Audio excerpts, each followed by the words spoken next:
En mi caso particular, debido a mi historial de atleta, si estuviera infectado por el virus, no tendría que preocuparme. No sentiría nada, o a lo sumo estaría afectado por una gripecita o un resfriadito. Quando muito acometido de uma gripezinha ou resfriadinho. Jair Bolsonaro, presidente de Brasil. Para él, el coronavirus era una gripecita. No había que darle importancia, especialmente para hombres fuertes y deportistas, como él mismo se autopercibía. Pero en los hospitales de Brasil, en los barrios, en muchos hogares, la realidad es diferente. Más de 180.000 muertos. El segundo país con más fallecidos por COVID-19 del mundo. Casi 6 millones de contagiados. Para Bolsonaro estos muertos no son relevantes. Él mismo lo dijo, todos nos vamos a morir algún día. Para él son solo números. No asume responsabilidad alguna en su accionar, en subestimar la pandemia. Y claro, si él tiene otra agenda, él piensa, por ejemplo, en reivindicar la dictadura militar.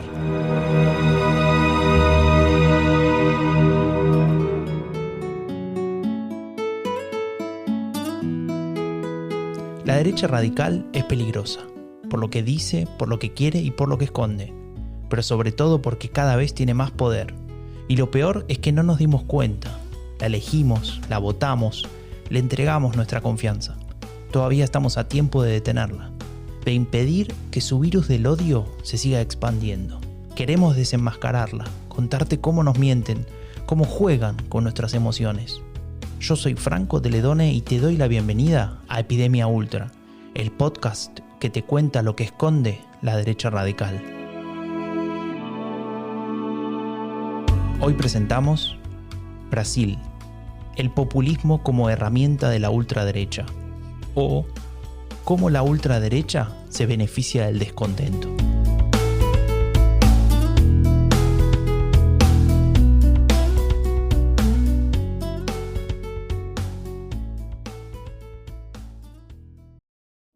This episode is brought to you by Marqeta. When it comes to your payments provider, you can't afford to compromise. Marqeta's modern payment solutions flex with your business without the trade-offs. Stable and agile, secure and innovative, scalable and configurable. If they say you can't have it all, don't believe them. Your business demands more. Choose a payments provider that delivers more. Choose Marqeta. Visit marqeta.com/Spotify to learn more.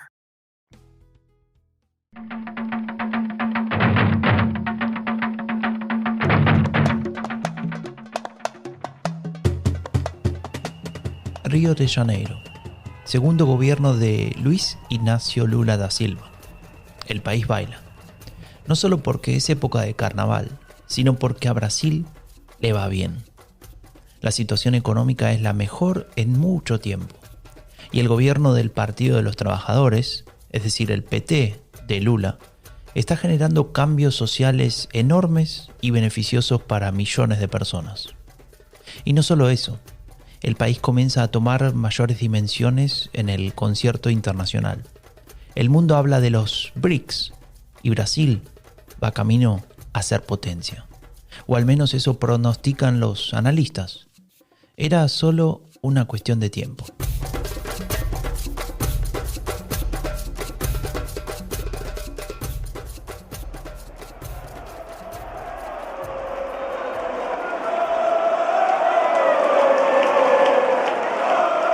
Llegaba el Mundial en 2014.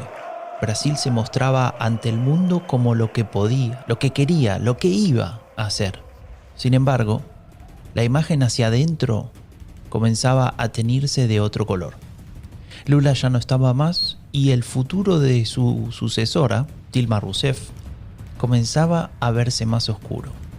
Se venía una tormenta, una de la que ya no podría salir, ni ella ni Brasil. Entonces, lo que pasó fue una crisis económica muy fuerte después de un periodo de bonanza muy largo. Daniela Campello es profesora de Ciencia Política de la Fundación Getúlio Vargas y autora del libro The Politics of Market Discipline in Latin America.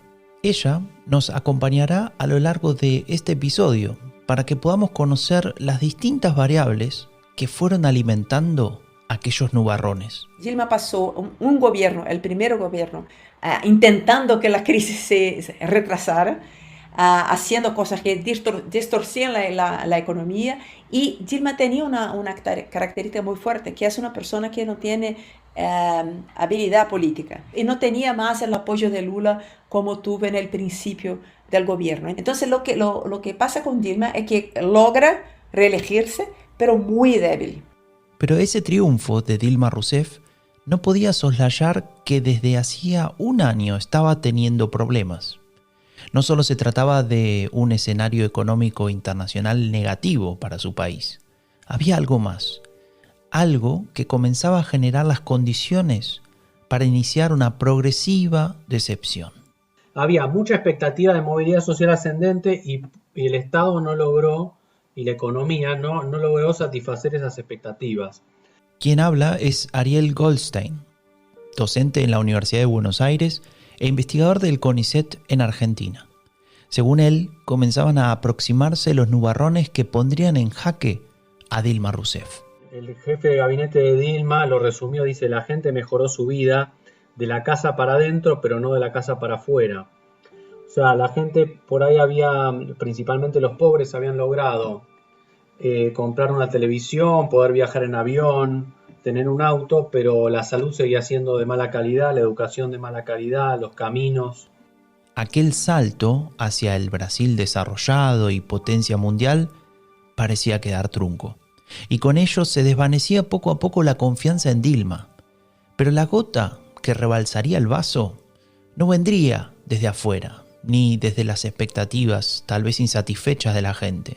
No, se trataría más bien del propio accionar de la presidenta. Y también hay un hecho, que es que Dilma Rousseff prometió en 2014, si ganaba la elección, hacer un programa, digamos, de apoyo del Estado a los sectores más desfavorecidos, de continuidad de políticas públicas expansivas.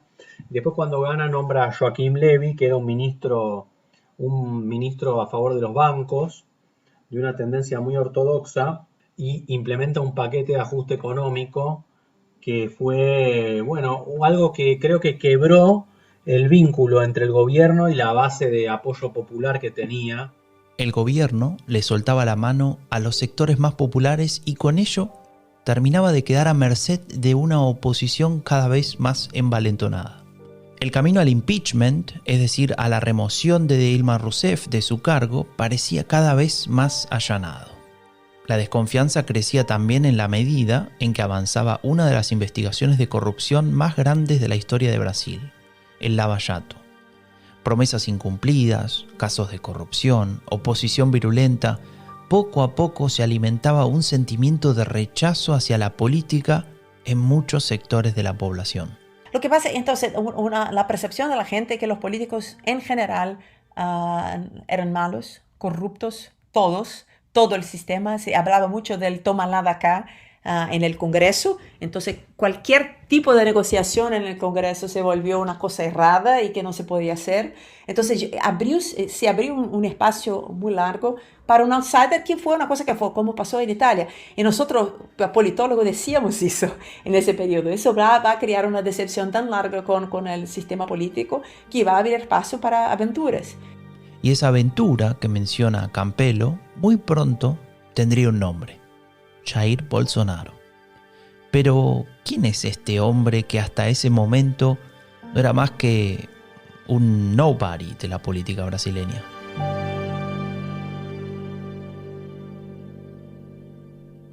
Entramos por la puerta trasera, que ya debería estar libre y con las luces apagadas. La distracción en la puerta C debería estar en marcha en ese momento.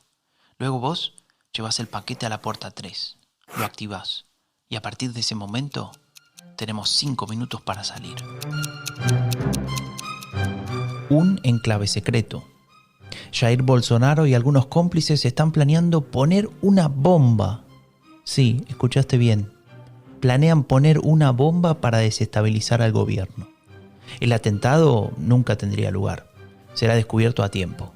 Se descubren esos planos que él tenía de cómo hacer el atentado, este tipo de atentado, digamos, y cuando se descubre eso, digamos, se lo somete a un tribunal, a un juicio militar, pero es absuelto. Bolsonaro es conocido como el sindicalista de los militares. Suele marchar con familiares de ellos pidiendo un aumento, algo que está prohibido, pero a él no le importa. Goldstein conoce muy bien esos inicios de Bolsonaro. Lo tuvo que investigar para escribir su libro Bolsonaro, la democracia de Brasil en peligro. Tenía el entusiasmo y el apoyo de los cadetes y de los bajos mandos militares, pero los altos mandos, principalmente aquellos que se reunían con el club militar, lo despreciaban, lo rechazaban. De hecho, él en los años 80, yo tomo una declaración de él donde dice, bueno, yo voy de vez en cuando al club militar y no soy bien recibido, ¿no? Porque justamente en la oficialidad, en la alta oficialidad, era despreciado como un personaje poco confiable justamente por este tipo de reivindicaciones que estaban prohibidas, ¿no? Y atentaban contra la jerarquía y la estabilidad del ejército. Estaba claro que no tenía mucho que hacer en ese lugar. Bolsonaro lo sabía.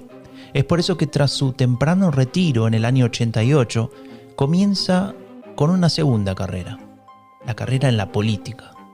Allí seguirá siendo visto como un trasnochado por sus pares y pasará muchos años hasta que vea la oportunidad de sobresalir y de ser tomado en serio.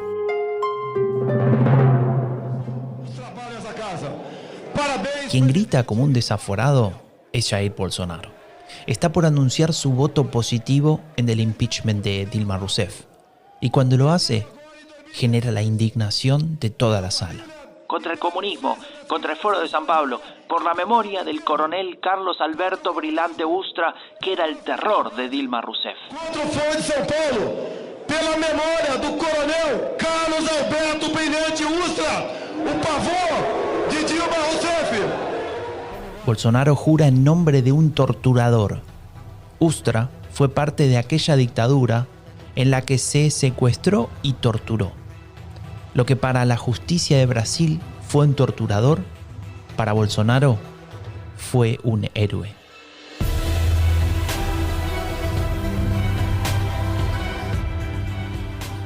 Ahí es como el momento en que la derecha se saca la máscara, ¿no? Y dice, no tenemos miedo de ser la ultraderecha, ¿no? En reivindicar nuestra condición de derecha radical, de extrema derecha, ¿no? Hay algo que no se le puede acusar a Bolsonaro de ser incoherente, es decir, de no ser coherente a lo largo del tiempo, porque él siempre reivindicó la dictadura de Brasil, siempre reivindicó una política de discriminación hacia los grupos indígenas, negros, LGTB. Eso no es nuevo. Y hay un grupo muy pequeñito que yo me encanta llamar bolsolavistas, porque son los seguidores de Olavo de Carvalho, y que son en realidad la gente que tiene una agenda de derecha que sigue exactamente paso a paso la alt-right americana, una agenda de tengo derecho a usar armas, tengo derecho y muy conservadora socialmente. Entonces hay un grupo pequeñito que hace mucho barullo, mucha confusión, que son los radicales de olavistas. Esos existen y yo creo que son los más fideles. No puedo evitar preguntarme algo viendo este cuadro de situación. ¿Cómo pudo Bolsonaro recibir casi 57 millones de votos para ganar la elección con esta constelación? Declarándose abiertamente de derechas, cosa que nadie quería hacer en Brasil, reivindicando la dictadura y la tortura, y con un pequeño grupo de seguidores de un anticomunista y defensor de teorías conspirativas como el que describía recién Daniela Campello. ¿Le alcanzó con eso? Para entenderlo vamos a tener que volver a 2015, aquellos meses en los que Dilma Rousseff iniciaba su segundo mandato en medio de una tormenta. Lo que no sabía era que iba a ser la tormenta perfecta.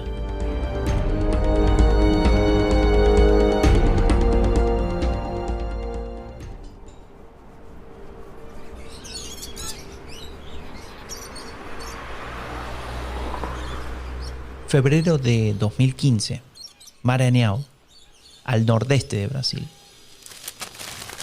alguien lee el periódico, lee sobre el lavallato, sobre la corrupción. Estamos en la región donde Dilma sacó los mejores resultados. Sin ellos, no hubiese ganado. Lee sobre el escándalo de Odebrecht y los millones de dólares en sobornos. En su estado, Maranhão, esos millones podrían ser muy útiles. Allí la esperanza de vida es de las más bajas del país y el índice de desarrollo es idéntico al de 1980. Lee que la presidenta anuncia recortes. Lee que la popularidad de Dilma pasa del 42 al 23%. A esta persona no le sorprende lo que sucede. Creía en Dilma, o más bien tenía el recuerdo de los años de Lula cuando fue a votar por ella. Tiene que ir a ver si consigue un trabajo, algo de donde sacar el dinero para comprar la comida de hoy. No tiene tiempo, ni siquiera para sentirse decepcionado. No se lo puede permitir.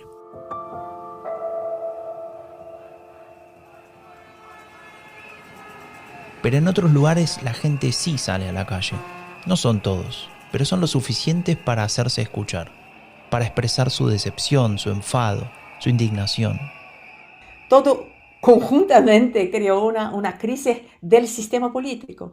Entonces la gente ya no hablaba más de sacar el PT, era sacar el PT, el PSDB, todos los partidos. Porque había una sensación y percepción de que todo lo que tiene que ver con política es una cosa sucia. Y que los políticos son todos corruptos. Pero en un periodo de debacle económico, eso se hace muy, muy más fuerte. Entonces hubo una revuelta, una cosa en contra del sistema político, no solamente del PT. Entonces en ese contexto que viene Bolsonaro. Aquí es donde se genera la ventana de oportunidad.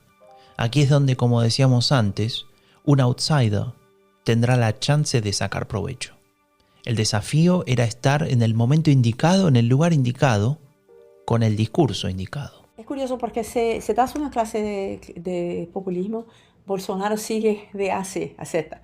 Hace todo, el discurso del amigo-enemigo, yo soy la representación de la voluntad de la población, yo soy las instituciones, son todas rotas y yo soy lo que puede interpretar lo que quiere la gente. Tal como dice Campelo, el populismo de derechas tiene su más fiel exponente latinoamericano en la figura de Jair Bolsonaro. Su capacidad para explotarlo le permitirá poco a poco posicionarse como quien encarna la indignación ciudadana. Y así conseguirá dos objetivos.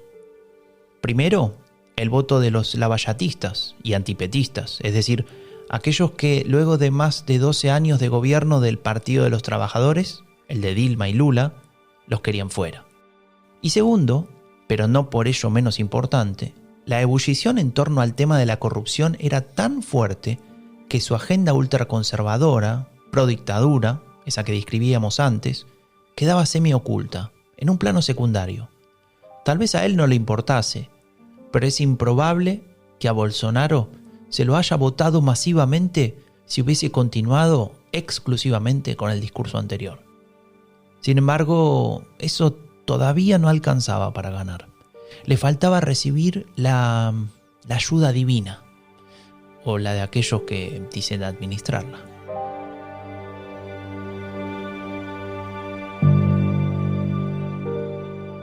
Once upon a mundane morning, Barb's day got busy without warning. A realtor in need of an open house sign. No, 50 of them, and designed before 9. My head hurts. Any mighty tools to help with this plight? Aha! Barb made her move. She opened Canva and got in the groove. Bulk creating Canva sheets. Create 50 signs fit for suburban streets. Done in a click, all complete. Sweet! Now, imagine what your dreams can become when you put imagination to work at canva.com. Se usted presenta fé para Dios, entonces Dios se agrada de usted y le bendice. Es así. Se usted merece, se usted não merece, não é problema de Deus. Lo que Deus quer ver é fé. Fé é como moneda, é como dólar. Se você apresenta dinheiro para el comercio, el shopping, usted puede comprar lo que quiere. Si usted no presenta dinero, usted puede ser hermosa, inteligente, religiosa. ¿Tiene dinero? No. Entonces va embora. ¿Sí o no? ¿Es así o no? La fe es como el dinero. Curiosa comparación la que utiliza Edir Macedo en uno de sus sermones en la Iglesia Universal del Reino de Dios. Él fue quien la fundó hace más de 40 años. Macedo es hábil, no solo por su capacidad de empatizar cuando habla con los fieles, de hacerlos sentir identificados, protegidos, atendidos en su sufrimiento. En algún momento él entendió que ostentaba un poder que podía tener influencia en otras esferas. Ariel Goldstein conoce muy bien a los evangélicos, a Macedo y al resto de las iglesias de este tipo en Brasil. De hecho, reúne todo ese saber en el libro Poder Evangélico, cómo los grupos religiosos están copando la política en América. Entonces se empiezan a presentar cada vez más candidatos a diputados, en general formados en derecho para conocer la legislación y poder actuar ahí en el Congreso. Y después, en el 2013, forma el Frente Parlamentario Evangélico, que nuclea a los diputados de las distintas iglesias, que son muchas en Brasil, ¿no? Casi 200 diputados y 8 senadores pertenecen a ese frente. Un número que los ubica en conjunto como la tercera bancada política del Congreso. Les permite fortalecer su agenda conservadora en contra de la igualdad de género, del matrimonio entre personas del mismo sexo, del aborto. Pero también da cuenta de algo más. Refleja que los evangélicos no solo mueven fieles, sino también votos. No es casual que durante mucho tiempo hayan sido aliados de Lula y su partido, el PT. Y que luego, cuando la situación cambió, su pragmatismo también los lleve a cambiar de bando. De ese lado, los estaban esperando con los brazos abiertos. Y que un político de características tan erráticas a nivel de sus apoyos políticos y base de sustentación como es Bolsonaro, que se pelea permanentemente con distintos actores, mantiene a los evangélicos como un reaseguro permanente, ¿no? A ellos en general trata de no entrar en conflicto. En la campaña hacia las elecciones de 2018 los evangélicos demostrarán su poder, especialmente en el campo mediático. Ellos permitirán que Bolsonaro pueda obtener el máximo provecho de un evento que será un punto cúlmine de esta campaña. Incluso algunos piensan que este hecho, a apenas un mes de la elección, sea el que haya sellado su triunfo definitivo.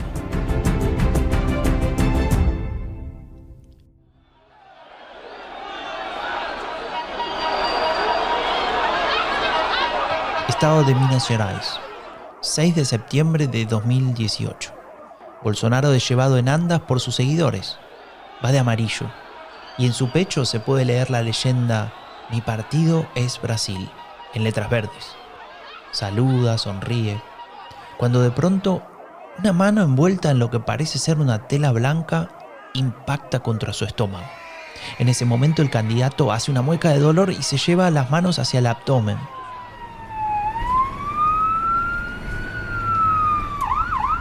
Bolsonaro ha recibido una puñalada, pero sobrevivirá. Tô mal assim. Nunca fiz mal a ninguém. Desde su cama en el hospital, Bolsonaro muestra un lado humano. Durante los 8 días que duró su recuperación, tendrá esa chance y la aprovechará. Especialmente en Record TV, la señal de Edir Macedo. Sí, ese, el de los evangélicos de la Iglesia Universal del Reino de Dios. Y gracias a él, la imagen de Bolsonaro tendrá mayor visibilidad que nunca. Lo que pasó con él, la gente se dice mucho que Bolsonaro fue elegido con poca plata de campaña, pero solamente con la internet. Pero lo que pasa es que estaba en la tele todo el día. En la Record, que es la tele, el canal de los evangélicos, pasaba todo el día el Bolsonaro en el hospital, y la facada, y lloraba, y rezaba, y estuvo en la tele todo el tiempo, para una cierta parte de la población, no para toda la gente. En el electorado evangélico, me parece, tuvo como un papel de reafirmación, de decir, bueno, este personaje está iluminado, porque, digamos, de hecho, su esposa, Michelle Bolsonaro, dijo, este atentado, dijo después, sirvió para que Brasil se despierte, para que Brasil empiece a orar por la recuperación de Bolsonaro. Y fue ese atentado hizo que la nación fuera rescatada, ¿no? Rescatada del mal. Entonces, ese discurso evangélico engarzó perfecto con la cuestión del atentado, como una comprobación, una señal divina de que, de hecho, yo estaba siguiendo mucho las redes sociales de Bolsonaro en ese periodo, y lo analicé en un artículo, y hay muchas personas que le escriben en ese momento a Bolsonaro en las redes y le dicen, yo no iba a votar por usted, pero a partir de este atentado me doy cuenta de que usted es el indicado. Hay otro dato que surgió en el diario Furia de San Pablo. Los fieles a las iglesias llevaban, a las misas evangélicas o a los encuentros evangélicos, llevaban remeras que decían mi partido es Brasil, ¿no? Que es la remera que Bolsonaro tenía el día que fue el atentado. Y se ponían como tinta roja para simbolizar la sangre de Bolsonaro en la remera, ¿no? Tanto Daniela Campello como Ariel Goldstein coinciden en la importancia de este hecho y en el impacto en el sector evangélico. Bolsonaro ya estaba terminando de configurar lo que sería su electorado. Faltaba consolidarlo en la recta final. Y allí tenía una dificultad, algo que tal vez le podría jugar en contra.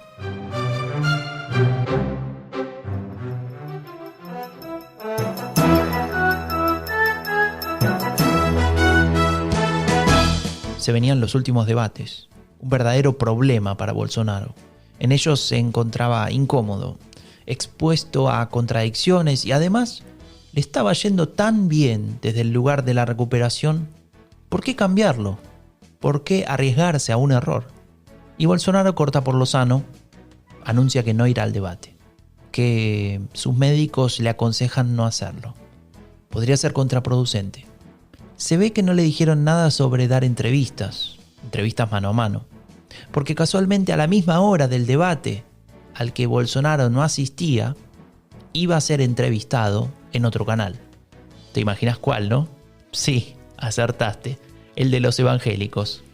La artillería pesada de los evangélicos estaba completamente a disposición del líder ultraderechista.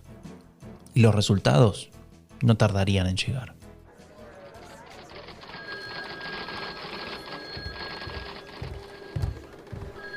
Toma, los últimos números.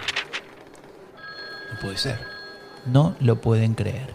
Los dos empleados de la encuestadora piensan que cometieron un error. Algo mal en la muestra o en la recolección de los datos. No es posible esa variación tan repentina. Que revisen todo de nuevo, porque no nos podemos equivocar a 2 semanas de la elección.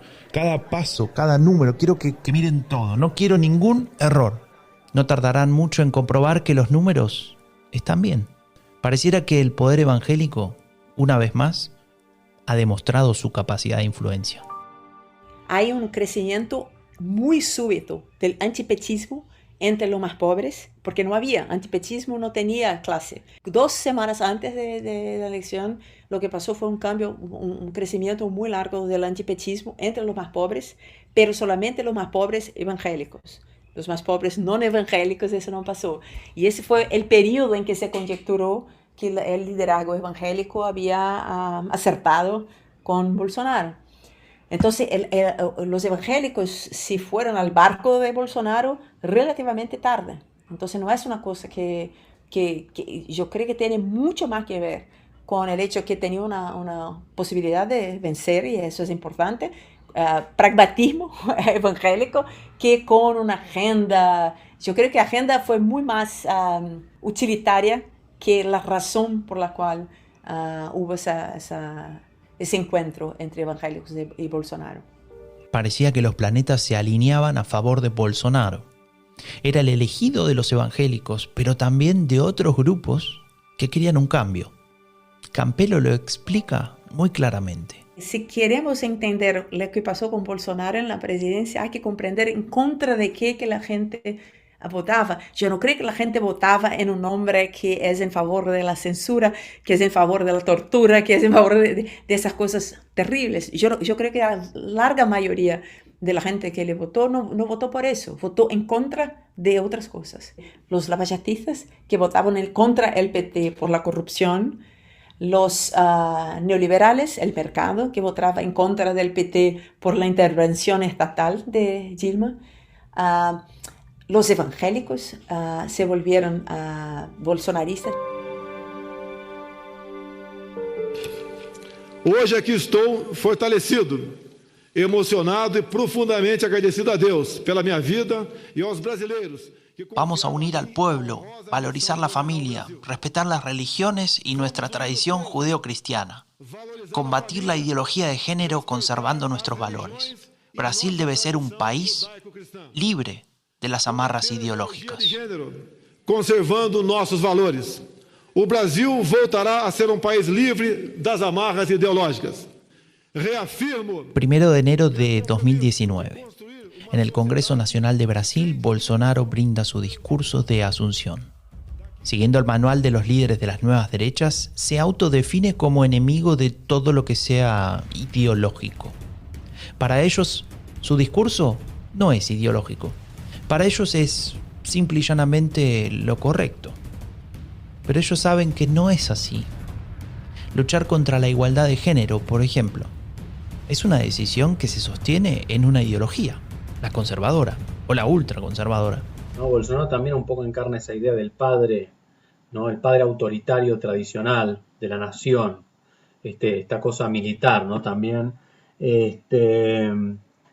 Y por ejemplo, Damares Alves en su gobierno es una figura muy importante porque es la ministra evangélica de Familia y Derechos Humanos, que ella dice que Brasil está viviendo, junto con el bloque parlamentario evangélico del Congreso, están haciendo una contrarrevolución cultural de los derechos humanos, una relectura de los derechos humanos en clave conservadora, ¿no? Entonces, claramente la agenda conservadora moral tiene un papel estructural clave en la propuesta de Bolsonaro y en la consolidación de su proyecto político. Sin embargo, esos valores tradicionalistas que quiere representar Bolsonaro podrían entrar en contradicción con otros elementos que también son parte de su persona y de su historia. Por ejemplo, su relación con el crimen organizado. Una cosa que me sorprendió muchísimo son las conexiones con el crimen en Río, con las milicias. Sorprendió a mí y yo creo que a mucha gente, no los especialistas, pero lo que pasa es que Bolsonaro siempre fue un candidato de los militares. Y lo que pasó es que en la transición de Bolsonaro para los otros Bolsonaros, Carlos y Eduardo, Flavio, se volvieron a la policía militar. Y hay una conexión de todos los crímenes de corrupción que están siendo investigados hoy en Brasil, tiene mucho que ver con la actuación de las milicias. Lo que se llama el escritorio del crimen, que es un grupo de milicianos muy peligrosos de la zona oeste de Río y que son organizados y que matan a la gente, que hacen toda suerte de cosas. Y uno de esos, que fue el gran jefe del escritorio, trabajaba con Bolsonaro y su familia, todo.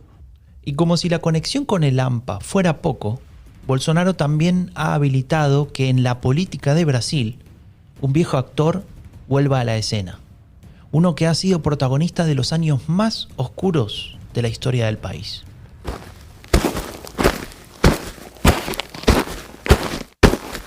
Puede ser que la era Bolsonaro termine pronto, como pasó con Donald Trump. Las variables económicas no son alentadoras, las políticas tampoco, pero el problema que deja excede a su figura. Se trata de una potencial amenaza. Una preocupación que yo tengo es que hay muchas cosas que Bolsonaro ha deshecho que se pueden ser construidas otra vez. Yo creo que es posible.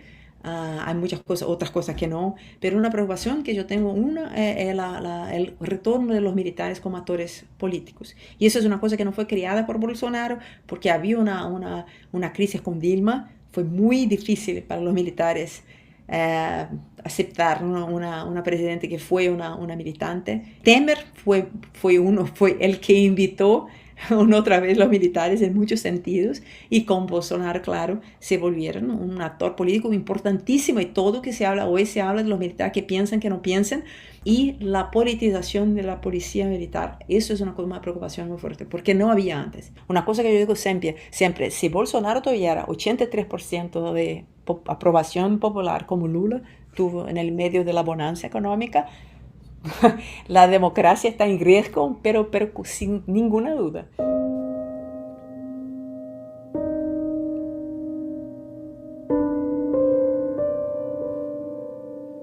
Un salón amplio, parquet lustrado y brillante, paredes y techo revestidos de madera, unos sillones de cuero y en ellos algunos oficiales que se relajan, conversan. Uno de ellos se pone de pie y eleva su copa de coñac. Propone un brindis. Están felices. Brindan por aquellos años, los 60 y también por los 70. Por Bolsonaro, no. A él siempre lo despreciaron. Fue útil, sí, claro, pero es descartable. En realidad ellos brindan por algo más.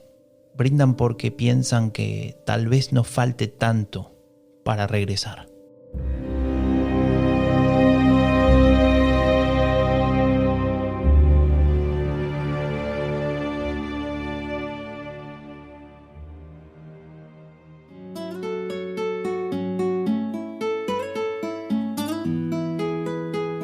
Bolsonaro es producto de una serie de circunstancias simultáneas, una tormenta perfecta que supo aprovechar a su favor. Sin embargo, esos factores son contingentes y así como se alinearon para beneficiarlo, pueden jugarle rápidamente en contra. La situación económica, la falta de fondos para paliar la pandemia, el pragmatismo evangélico que puede soltarle la mano en cualquier momento, la indignación con Lula y Dilma, que irá quedando en el olvido. La era Bolsonaro se puede terminar muy pronto. Pero el problema es su legado, y la cuestión militar no es menor. Luchar contra esa herencia será posiblemente el mayor desafío de la democracia en Brasil. Yo soy Franco de Ledone y esto fue Epidemia Ultra, el podcast que te cuenta lo que esconde la derecha radical. Este episodio fue posible gracias a la colaboración de Daniela Campelo, profesora de Ciencia Política de la Fundación Getulio Vargas, autora del libro The Politics of Market Discipline in Latin America y coautora de The Volatility Course. Y también quiero agradecer a Ariel Goldstein, investigador en el Consejo Nacional de Investigaciones Científicas y Técnicas, el CONICET, y autor de los libros Bolsonaro, la democracia de Brasil en peligro y Poder Evangélico, cómo los grupos religiosos están copando la política en América. Idea, locución y edición, Franco de Ledone. Guión, Romina Ballester y Franco de Ledone. Producción ejecutiva, Tomás Pérez Bisón. Comunicación, Raúl Gil Benito. Epidemia Ultra es una coproducción entre Anfibia Podcast y Rombo Podcast. Suscríbete en Spotify, en Apple Podcasts o en cualquier otra plataforma que utilices. Y si querés saber más sobre nuestro proyecto Transmedia, ingresá a epidemiaultra.org o seguinos en nuestras redes sociales.